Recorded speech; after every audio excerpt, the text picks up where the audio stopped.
Second question है, आकृति में त्रिभुज ओडीसी समरूप है ओबीए के। ओडीसी मतलब ये ऊपर वाला त्रिभुज और ओबीए मतलब नीचे वाला त्रिभुज। ये दोनों त्रिभुज हमें समरूप दे रखे हैं, ये वाला और ये वाला समरूप दिए हुए हैं। इसका मतलब क्या हो गया? इसका मतलब तीनों कोण बराबर होंगे और भुजाओं का अनुपात बराबर होगा। इतना तो दे रखा है। अब आगे बात करते हैं। त्रिभुज बीओसी बराबर 125 डिग्री है। बीओसी 125 डिग्री दे रखा है और सीडीओ 70 डिग्री दे रखा है। ये रहा सीडीओ। कोण डीओसी, डीओसी का मतलब है हमें एक तो ये कोण बताना है और हमें डीसीओ बताना है। डीसीओ मतलब ये वाला कोण बताना है और हमारे को ओएबी बताना है। ओएबी मतलब ये वाला कोण बताना है। ये तीन कोण हमारे को इसमें निकाल करके बताना है।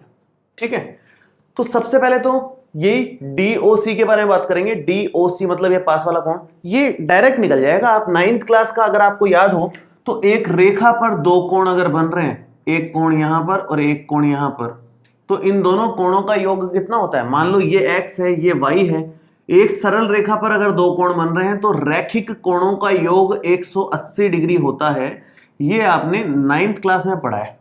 तो ऐसे ही ये एक सरल रेखा है, ये एक सीधी लाइन है, उस पर दो कोण बन रहे हैं, एक तो 125 डिग्री और एक ये वाला जो कि है DOC। तो ये रैखिक कोण की श्रेणी में आ जाएंगे। आप यहां पर लिखोगे कि कोण DOC प्लस में कोण BOC या COB, जो भी आप बोलो इसको, BOC 180 डिग्री के बराबर आ जाएंगे। ब्रैकेट में लिखोगे रैखिक कोण, रैखिक कोण, लीनियर एंगल। ठीक है, अब यहां पर एंगल DOC प्लस इसकी वैल्यू कितनी होगी? 125 डिग्री। तो 125 degree is equal to 180 degree. ये बन गया angle DOC is equal to, ये इधर जाकर के माइनस कर दो आप। 180 में से 125 माइनस करोगे तो ये बन जाएगा आपका 55 डिग्री। ये DOC एक तो आ गया अपने पास, बाकी के और निकाल लेते हैं। ये निकालना इतना मुश्किल नहीं है सी। क्यों? क्योंकि ये जो त्रिभुज है OCD, इस ट्राइंगल के दो एंगल्स आपको पता है, तीसरा निकालना है। दो अगर पता है और तीसरा निकालना है तो वो कोणों का योग 180 डिग्री के बराबर होता है। इसका इस्तेमाल करके हम निकाल सकते हैं। तो आप यहां पर लिखोगे कि त्रिभुज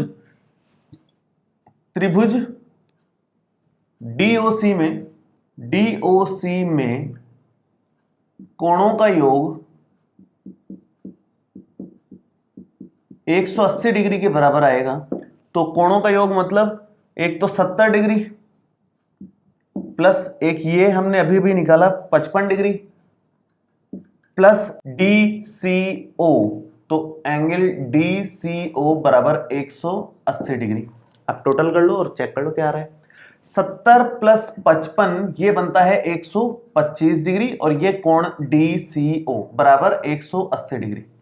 ये बन गया कोण DCO बराबर 180 माइनस 125 डिग्री, जो कि अभी किया है हमने कैलकुलेशन, 55 डिग्री बनता है। कोण DCO भी 55 डिग्री ही आ गया। दोनों कोण 55 डिग्री आ गए। ये दोनों आ गए। लास्ट हमारे को ये निकालना है। अब क्योंकि ये दोनों त्रिभुज समरूप हैं इसलिए इनके कोण बराबर होंगे। कौन कौन से कोण बराबर होंगे? देखो, ये जो कोण है इसके जस्ट सामने वाला ये कोण तो वैसे ही बराबर होगा, शीर्षाभिमुख कोण हो जाते हैं, तो ये तो वैसे ही बराबर हो गया।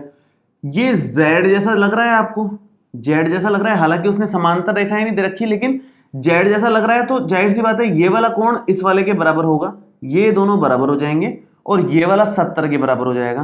तो कहने का मतलब कोण C जो है ये कोण A के बराबर हो जाएगा। तो आप यहां पर लिख सकते हो कि हमें निकालना है OAB। तो त्रिभुज ODC समरूप है त्रिभुज OBA के, अतः संगत कोण बराबर होंगे।